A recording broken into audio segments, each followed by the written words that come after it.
Hello, hello, hello. Thank you, Zanaya, for sharing your story that embodies the spirit of Earth Day. On this day 54 years ago, with literally toxic rivers burning, air filled with pollution, millions of Americans from every age and background rallied together to stand for our environment and for future generations. I got to know Senator Gaylord Nelson, from Wisconsin when I got to the Senate. And he organized the first Earth Day. I later introduced the first climate bill in the United States Senate, and all these years later, as president, I was able to sign into law the Inflation Reduction Act, the most significant investment ever anywhere in the history of the world, and we're just getting started. Earth Day pushed the country forward, leading to Environmental Protection Agency, and we're fortunate enough to have with us EPA Administrator Michael Regan here. Where are you, Michael? Stand up, get up, get up. I stole him from Carolina. We're not letting him go back. And we're joined by our great Secretary of Interior, Deb Haaland. Deb, stand up. First Native American ever to serve in a cabinet.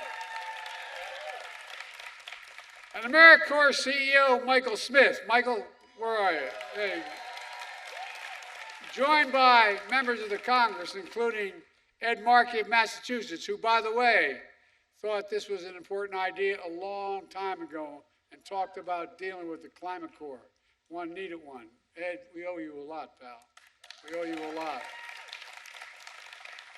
And Senator Bernie Sanders of Vermont, who understands what beautiful territory looks like up in Vermont and done everything in his power to protect it. Bernie, you're the best. And Representative Ocasio-Cortez of New York, you know, I learned a long time ago, listen to that lady. Listen to that lady. We're going to talk more about another part of the world, too, real quickly. Look, joined by all of your advocates and community leaders, this is a good day. It's fitting to be here in Prince William Forest Park.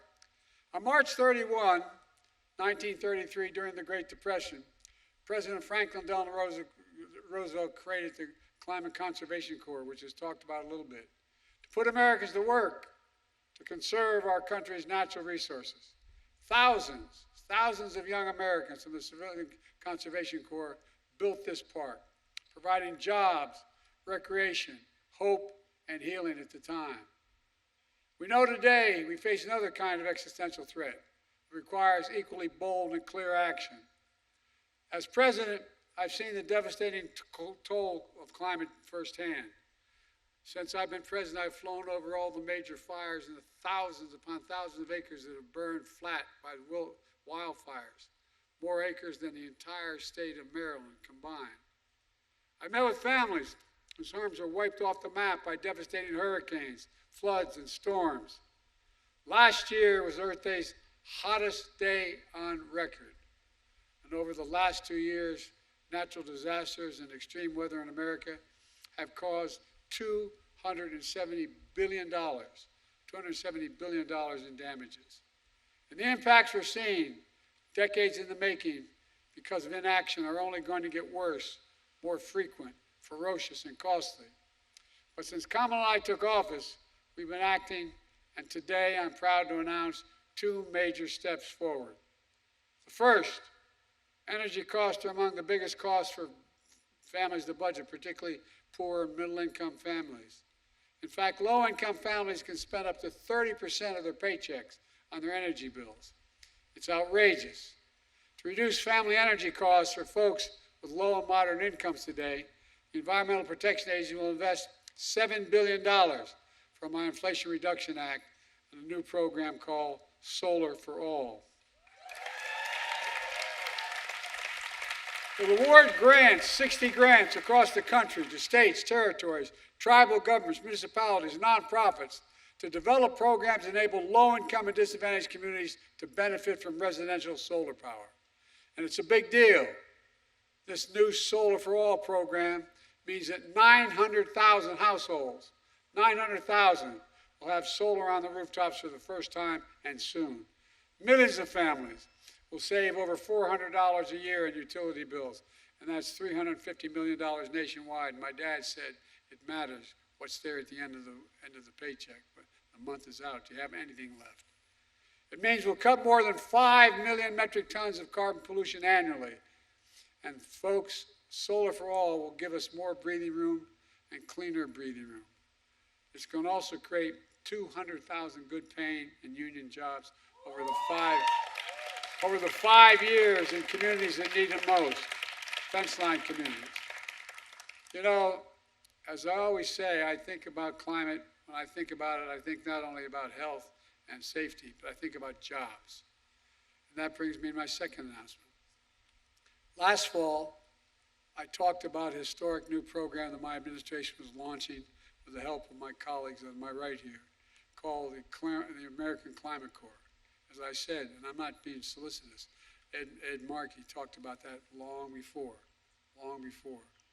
It's patterned after the Civilian Conservation Corps and the Peace Corps and AmeriCorps. Like them, it brings out the best in young people to do what's best for America.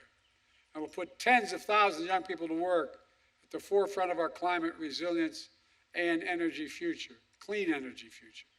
Today, I'm proud to announce that Americans across the country can now apply to become the first members of the American Climate Corps. We're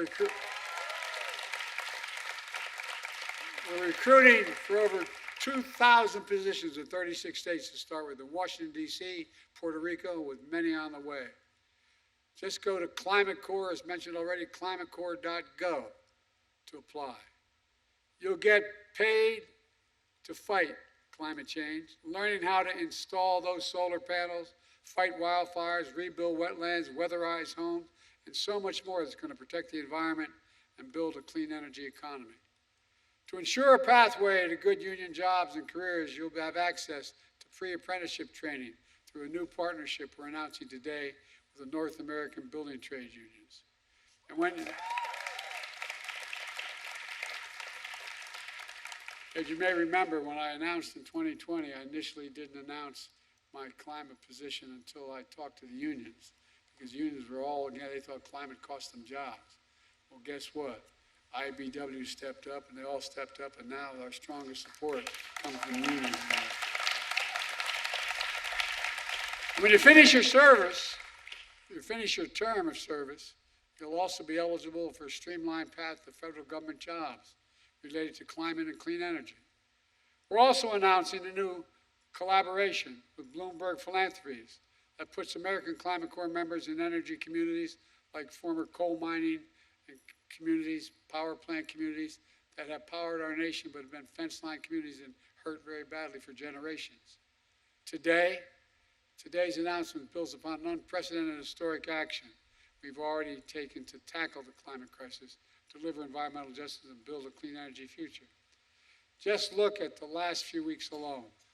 To ensure clean energy, we issued new standards for chemical plants that emit toxic pollution.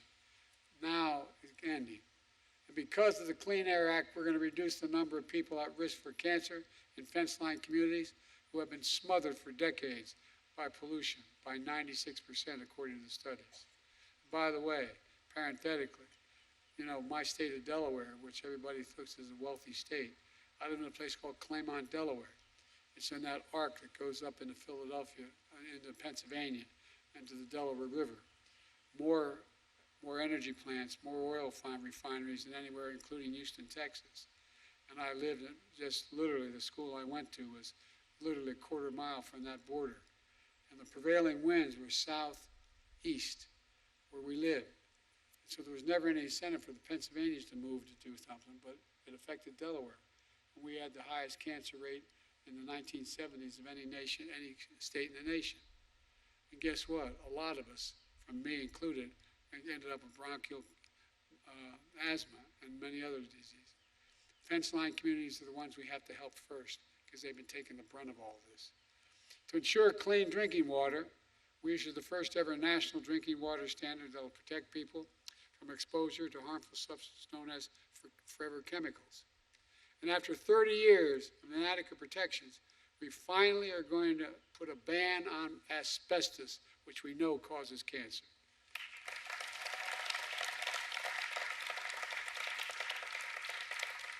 It's all part of a plan to reassert America's climate leadership. We rejoined the Paris Agreement and sparked a domestic clean energy manufacturing boom, providing incentives for 80,000 farmers to implement climate-smart agricultural practice, so plant what absorbs carbon from the air and pay them for doing it.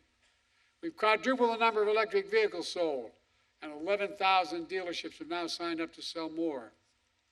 We're modernizing infrastructure with better roads and highways, energy grids, and more, so they can withstand and recover from extreme weather. Already underway, we're replacing every single lead pipe in America so everyone can turn on a faucet, home or at school, and drink clean water that doesn't contain lead. We're also reducing flood risk for communities, improving drought resilience, and conserving 41 million acres of our most precious and sacred lands and water. I committed that I'm going to try to take of all non-developed land and waters, we're going to take 30% of it by 2030 and make sure it is conserved, period. We're well on our way. We've already attracted nearly $700 billion in private sector investments in advanced manufacturing and clean energy, creating tens of thousands of jobs here in America. And all across the board, we're lifting up communities and workers too often left out in urban, rural, suburban, tribal communities all across the country. But folks, despite the overwhelming devastation in red and blue states, there's still those who deny climate is in crisis. Our MAGA Republican friends don't seem to think it's in crisis. They actually want to repeal the Inflation Reduction Act, which provides the funding for a vast majority of these projects, and roll back clean air, protections for clean air and clean water. And I'm not going to go into it now, but I'm not making it up. It's real. Just listen to what they say. Anyone in or out of government who willfully denies the impacts of climate change is condemning the American people to a very dangerous future and the world, I might add. They want to take us backwards, sideline our workers, let China and others lead the race for clean energy. I'm determined, absolutely determined, that we move forward. We move forward. Let me close with this. In 1933, and it was referenced by the Congress lady, that when Roosevelt outlined the Civilian Conservation Corps, he said, quote, and I'm quoting, "More important than the material gains will be the moral and spiritual value of such work." He always put it in the context that went beyond just what the immediate need was. I'd say the same holds true for what we're doing here today. It has a moral imperative. And I've never been more optimistic about America's future. We just have to remember who we are. We're the United States of America. And there's nothing beyond our capacity. We work together. And so happy Earth Day, folks. And God bless you all, and may God protect our troops. We're going to get this done, I promise you, come hell or high water. Thank you, thank you, thank you. Come on.